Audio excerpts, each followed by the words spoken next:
నమస్తే Telangana welcome to T News నేను మమతా ముందుగా బులెటిన్ లో హెడ్లైన్స్ వాళ్ళ బీఆర్ఎస్ అధినేత కేసీఆర్ 70వ పుట్టినరోజు రాష్ట్ర వ్యాప్తంగా అభిమానుల సంబరాలు బీసీ కుల గణనపై అసెంబ్లీలో తీర్మానం బిల్లు పెడితేనే చట్టభద్రత వస్తుందన్న కేటీఆర్ ఇరిగేషన్ పై శ్వేతపత్రమని అధికార పక్షం హడావిడి చర్చ జరగకుండానే యూటర్న్ సభ నేటికి వాయిదా 15,000 కొత్త పోలీస్ కొలువులు ఉత్తదేనా కేసీఆర్ హయాంలో ఎంపికైన వారికే నియామక పత్రాలు రాష్ట్ర వ్యాప్తంగా ఆటోల బంద్ విజయవంతం నిరసనలతో హోరెత్తించిన ఆటో డ్రైవర్లు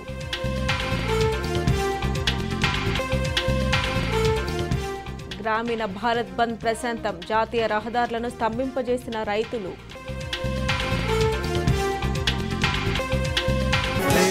నేల మీద జారిపడ్డ చంద్రుడా మళ్ళీ జన్మ ఎత్తిన మహాత్ముడా నేల మీద జారిపడ్డ చంద్రుడా మళ్ళీ జన్మ ఎత్తిన మహాత్ముడా తెలంగాణ వాణిని విశ్వమంత చాటిన విధాత నీకు వందనం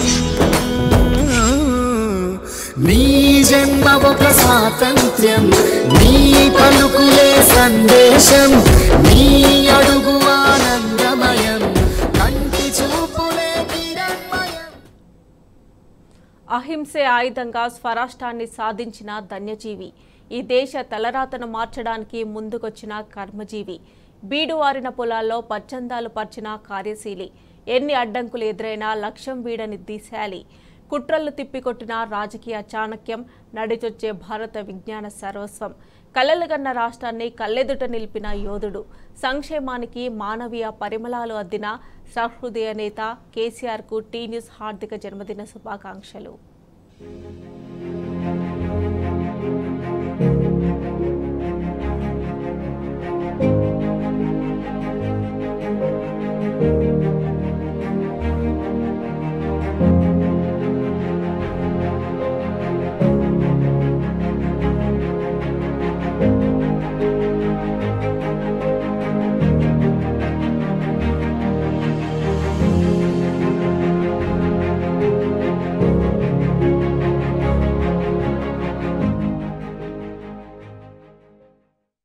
అసాధ్యాన్ని సుసాధ్యం చేసిన పోరాట యోధుడు కేసీఆర్ ముందుండి కొట్లాడి 60 ఏండ్ల తెలంగాణ ఆకాంక్షను నెరవేర్చిన కార్యసాధకుడు సాధించిన రాష్ట్రాన్ని 10 ఏళ్లలోనే మొక్కబోని సంకల్పంతో స్వర్ణమయం చేసిన పాలకుడు నిరంతరం ప్రజాసేవకుడు తెలంగాణ శ్రేయస్సే ఉచ్ఛ్వాస నిశ్వాసలై జీవిస్తున్న కారణ జన్ముడు తెలంగాణ రాష్ట్రంలో నిరుపేదల మోముపై చిరునవ్వు సాక్షిగా ఇది అక్షర సత్యం తెలంగాణ ప్రగతి తమకు కావాలని నేడు యావత్ దేశం కోరుకోవడానికి కారణం కేసీఆర్ పరిపాలన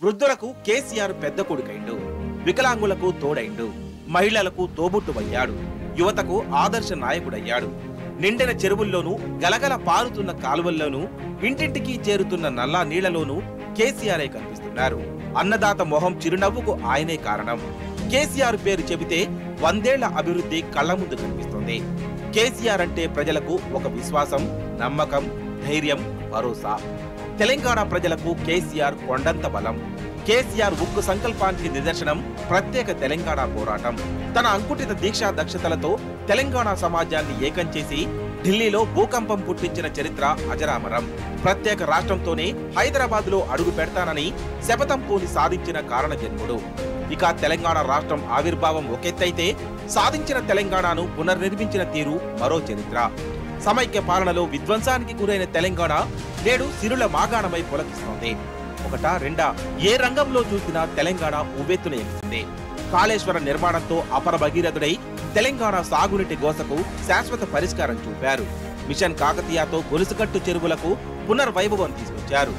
సాగునీటి ప్రాజెక్టులను యుద్ధ ప్రాతిపదికన నిర్మించి తెలంగాణను 1 కోటి ఎకరాల మాగాణంగా మార్చారు.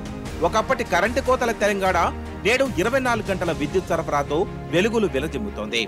ఇక సంక్షేమం అనే పదానికి కొత్త భాష్యం చెప్పిన పాలకుడు కేసీఆర్.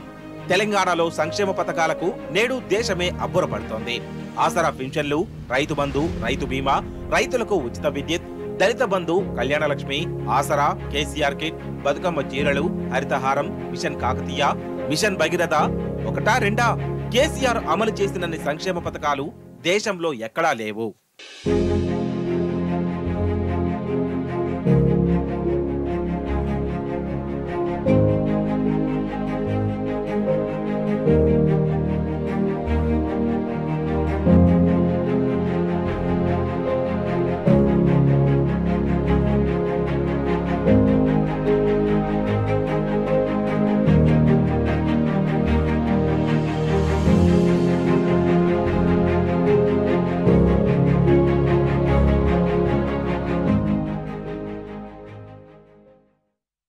కేసీఆర్ ఆధునిక ప్రజాస్వామ్య పోరాటాలకు రథసారథి, ప్రజా పోరాటాలకు నావికుడు, ఆధునిక కాలంలో నడుస్తున్న పార్లమెంటరీ రాజకీయాలకు ఆదర్శమూర్తి. 2002వ సంవత్సరం తెలంగాణ ప్రాంత ముఖచిత్రాన్ని మార్చింది. కేసీఆర్ నాయకత్వంలో ప్రత్యేక తెలంగాణ రాష్ట్రమే లక్ష్యంగా టీఆర్ఎస్ పార్టీ ఆవిర్భవించింది. ప్రత్యేక రాష్ట్రం ఏర్పాటై ఏకైక ఎజెండాగా కేసీఆర్ ఉద్యమాన్ని ముందుండి నడిపించారు. 2002 నుంచి 2014 వరకు అనేక పోరాటాలు చేశారు. సబ్బండ వర్గాలను సమీకృతం చేశారు. బతుకమ్మ ఆటలు, ధూమ్ధాములు, సకల జనుల సమ్మె, ఊరూరా దండోరా, రాస్తా రోకోలు, ఆందోళనలు, వంటా వార్పులు, నిరసనలతో ఉద్యమంలో ప్రతి పల్లె భాగమైంది.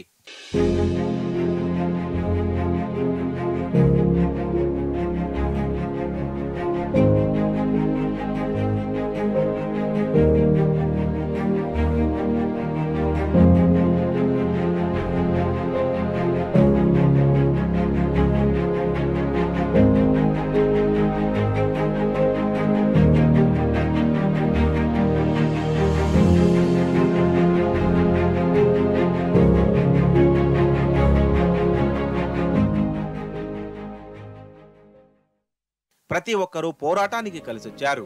చిన్న పెద్ద అనే తేడా లేకుండా అన్ని వర్గాలను ఒక్కతాటిపైకి తీసుకొచ్చారు కేసీఆర్. ప్రత్యేక రాష్ట్రం కోసం తెలంగాణ వచ్చుడో, కేసీఆర్ చచ్చుడో అంటూ చావు అంచుల వరకు వెళ్లి వచ్చారు. తెలంగాణ రాష్ట్రాన్ని సాధించి చూపారు. రాష్ట్ర ఏర్పాటు తర్వాత చిందరవందరగా ఉన్న తెలంగాణను కేసీఆర్ ఒక రూపానికి తీసుకొచ్చారు. తెలంగాణ పునర్నిర్మాణం చేశారు. ఆర్థికంగా, సామాజికంగా, రాజకీయంగా ఏకం చేశారు. అన్ని ప్రాంతాలను అభివృద్ధిలో ఏకతాటిపైకి తీసుకొచ్చారు. అభివృద్ధి వికేంద్రీకరణ చేశారు. అన్ని ప్రాంతాలకు అభివృద్ధి ఫలాలు అందించారు. తాగునీటికి డోకా లేకుండా చేశారు. తెలంగాణకు న్యాయంగా దక్కాల్సిన నీటి వాటా కోసం నిరంతర కృషి చేశారు. పొరుగు రాష్ట్రాలతో పాటు కేంద్రంతో నీటి హక్కుల కోసం రాజీ పడకుండా యుద్ధం చేశారు. నీటి హక్కులు తేలే వరకు వెనక్కి తగ్గేదే లేదంటూ హెచ్చరికలు జారీ చేశారు. అందుకే 10 ఏళ్లలో కృష్ణా ప్రాజెక్టులపై కేంద్రం పెత్తనం చెలాయించలేకపోయింది. కృష్ణానదిపై ఉన్న ప్రాజెక్టులను గుంజుకుంటే దేశాన్ని స్తంభింపజేస్తామని హెచ్చరికలు జారీ చేశారు. కంఠంలో ప్రాణం ఉన్నంత వరకు తెలంగాణ ప్రజలకు అన్యాయం జరగనివ్వనని కేంద్రానికి తేల్చి చెప్పారు. రాష్ట్రానికి నిధులు ఇవ్వకుండా కేంద్రం ఎన్ని కొర్రీలు పెట్టినా చివరి కట్టె కాలే వరకు తెలంగాణ హక్కుల కోసమే పోట్లాడతానంటూ గాండ్రించారు.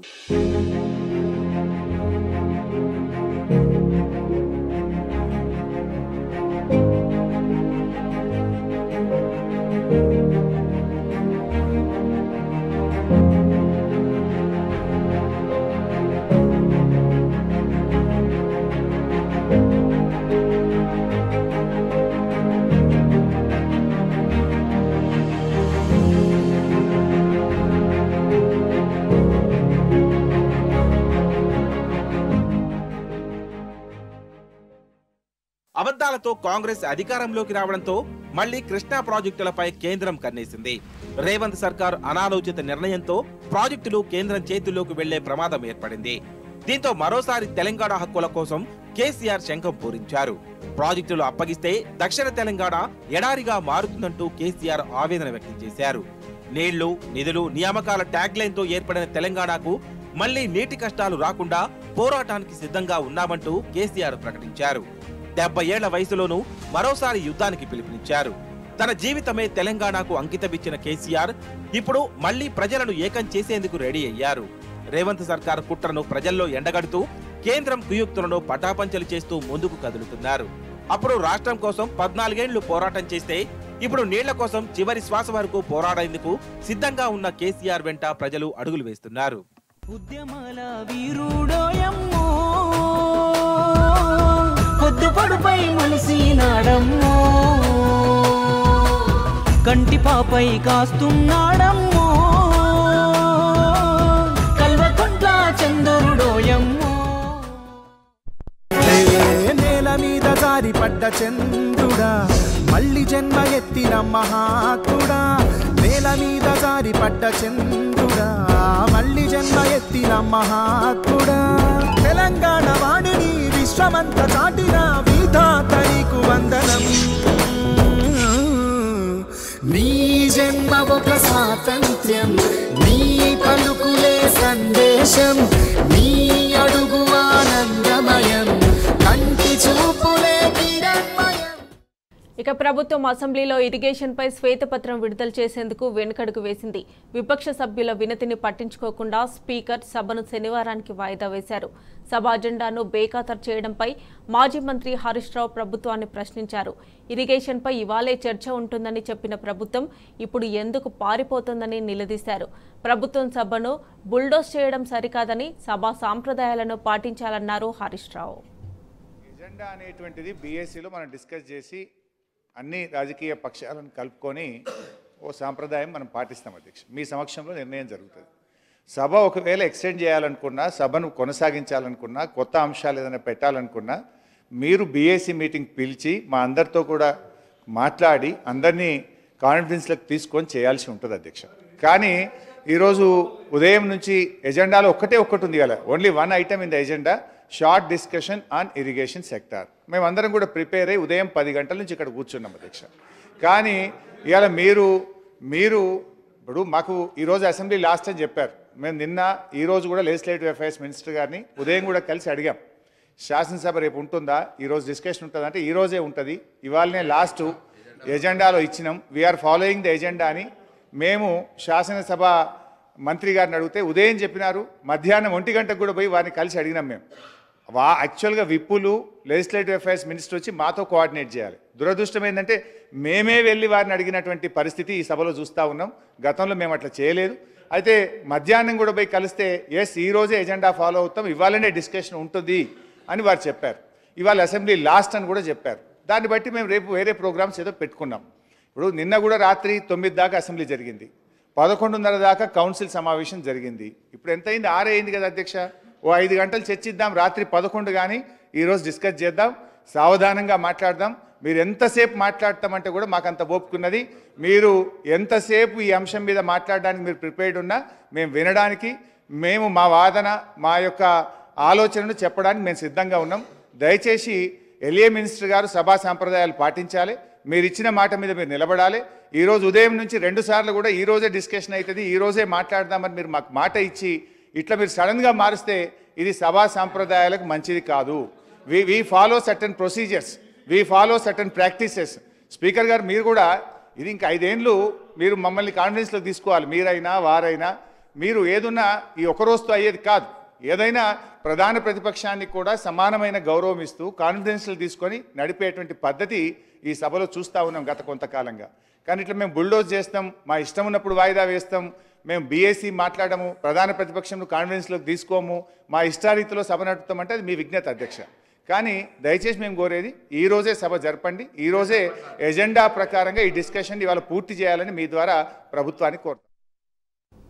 తెలంగాణ తొలి ముఖ్యమంత్రి కేసీఆర్ జన్మదినం సందర్భంగా వృక్షార్చన కార్యక్రమానికి పిలుపునిచ్చారు బీఆర్ఎస్ ఎంపీ సంతోష్ కుమార్. ప్రతి ఒక్కరూ 3 మొక్కలు నాటి తెలంగాణ జాతిపిత కేసీఆర్కు కానుక ఇవ్వాలని సూచించారు. రాష్ట్రం దేశం పచ్చబడాలనే సంకల్పంతో చేపట్టిన ఈ కార్యక్రమంలో ప్రతి ఒక్కరూ పాల్గొనాలని కోరారు. మొక్కలతో సెల్ఫీ దిగి కార్యక్రమంలో భాగస్వాములు కావాలని చెప్పారు ఎంపీ సంతోష్ కుమార్.